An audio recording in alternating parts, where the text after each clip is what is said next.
The 1976 Chowchilla Kidnapping, the story of how 26 school students survived despite being buried alive.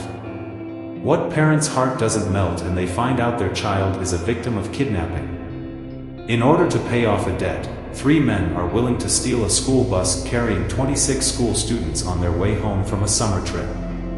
Not only that, all the victims and the bus driver were then locked up and buried alive in a van. However, this story ends happily because all the victims survive thanks to the efforts of the bus driver and one of the oldest students in the group. Chronology of the case.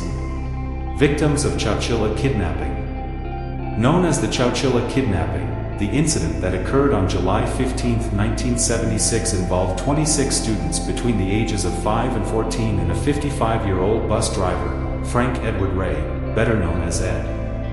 At around 4 in the afternoon, Ed is understood to be on his way to bring home the students involved from a public swimming pool.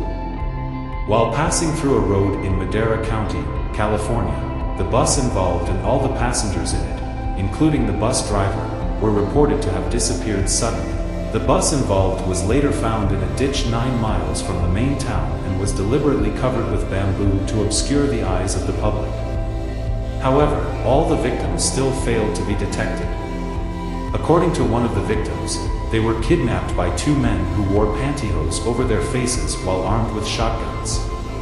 Another of their members followed behind their bus using a white van. All the victims were then forced to board 2 other vans.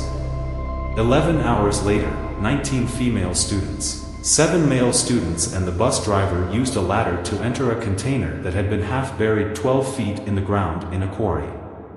Interior of moving van. Although the planted container was equipped with a fan, a homemade toilet, food and drink and a mattress, the bus driver, Ed, knew that he and the other children would not last long after their captors had buried the container with soil. In fact, the roof of the container is already bent due to the weight of the soil. After 16 hours embedded alive. According to a victim known as Hyde, 9, he told how Ed and one of the oldest male students among them, Michael Marshall, 14, became heroes in the critical moment after they did not stop digging until they all managed to leave the location. I remember Ed said, "It's better that we all die trying to save ourselves than just waiting for death to come." He, Ed, and Michael managed to reach the top of the doored container by stacking the mattresses high. Even though the kidnappers put weights so we couldn't get out, somehow Michael managed to dig until we started to see the light, he said in an interview. After 16 hours of being buried alive, all 26 students and the bus driver managed to save themselves. Before dawn on July 17, 1976, they all made it safely back to Chowchilla with the help of local authorities. All the suspects came from rich families. The results of the police investigation later led to the arrest of 3 suspects in their 20s. One of them, Fred Newhall Woods IV, was the son of the owner of the quarry where the victims were buried alive. The police suspected Fred after they suspected that only those with unlimited access to the quarry could plant a container and 27 people without raising suspicion.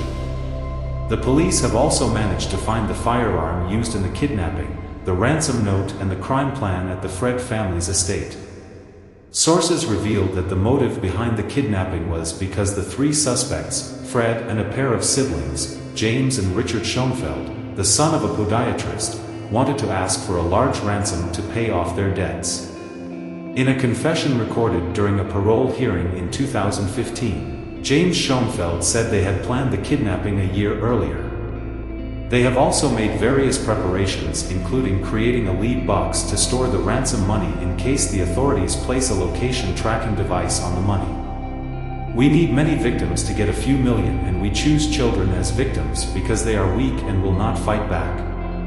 In addition, we are also likely to get a ransom because the risk will not be taken if children are involved, he said. Failed because I waited too long to ask for ransom. Although the plan of these 3 suspects could be said to be almost perfect, their failure is understood to be due to their difficulty in contacting the police to ask for ransom because the authorities received too many phone calls from the panicked parents of the victims. The plan is for the suspect to sleep for a while before trying again. However, when they woke up from sleep, the news informed that all the victims had been found safely.